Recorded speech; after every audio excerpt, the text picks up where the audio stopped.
আসসালামু আলাইকুম ভাই, এই যে আপনার গরু আর কি লোড করে দিলাম। আচ্ছা, যেই সময় আপনি দেখছেন এই সময় কিন্তু কাঠি আরও কেমন ছিল, আজকে দেখেন কাঠিটা কিন্তু অনেক ঝাঁপে গেছে প্রায়।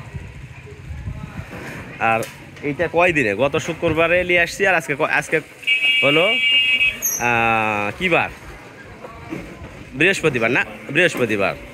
তার মানে মোটামুটি 6 দিনে।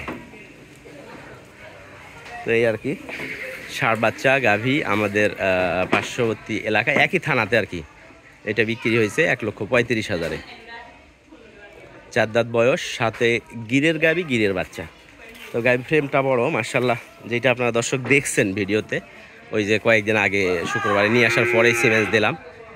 তো যদি কনসেপ্ট করে ফেলে তো মোটামুটি 2 মাস থেকে এইটার চেহারাটাই বোঝা যাবে যে সে কনসেপ্ট করছে কিনা, এই আর কি।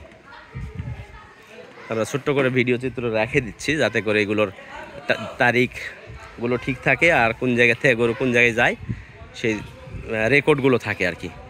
এই কারণে মূলত ইয়ে করলাম। তো ওনারা আসছেন, আসে দেখে শুনে আলহামদুলিল্লাহ গরু পছন্দ নিয়ে যাচ্ছেন।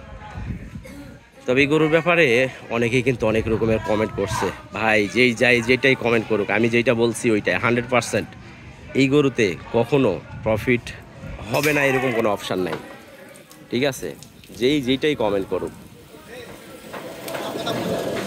এইটা কিন্তু অনুভব করতে পারতেছেন বাচ্চা দেখে। ওর মার সমান হইতে কিন্তু বেশি সময় লাগবে না বাচ্চাটা, মানে ওর মার মতো হাইট হইতে বেশি সময় একটা লাগবে না। খুব বাচ্চার ভালো আছে না, খুবই সুন্দর কিন্তু ষাঁড় বাচ্চা, গাভীর বয়সে 4 দাঁত। মানে ওই দিকে হইলে একটু করে নিয়ে আসতে পারতাম। যাক, আপনাদের সময় নষ্ট করলাম, তো এখন যাইতে পারেন।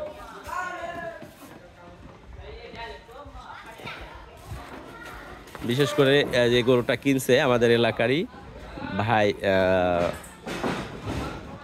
পিয়ারুল নাম না, পিয়ার আলী সর্দার। ওনার বাবার নাম কি? মনোয়ার। আচ্ছা, উনি থাকে সৌদি আরবে না? সৌদি আরবে থাকেন উনি। বেশ কিছুদিন ধরে আমার সাথে যেমন একটা গরু দিয়েন। তো এই গরুটা আমি বলছিলাম ভাইকে যে দুধ তেমন একটা পাওয়া যাবে না। ভাই বলছে না, সমস্যা নাই, হ্যাঁ চলে যান, আপনারা করতে পারেন। গাভী বাছুরের বাছুর আর গাভীর ওনাদের টার্গেট।